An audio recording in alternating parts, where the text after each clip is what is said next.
কোন জায়গা থেকে বলছি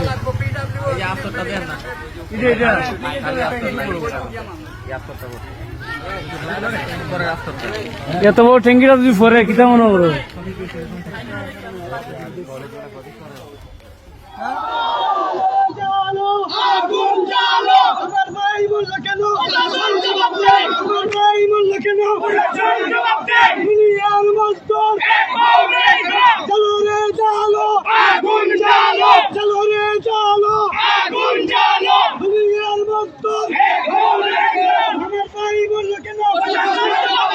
আমার ভাই বললো কেন?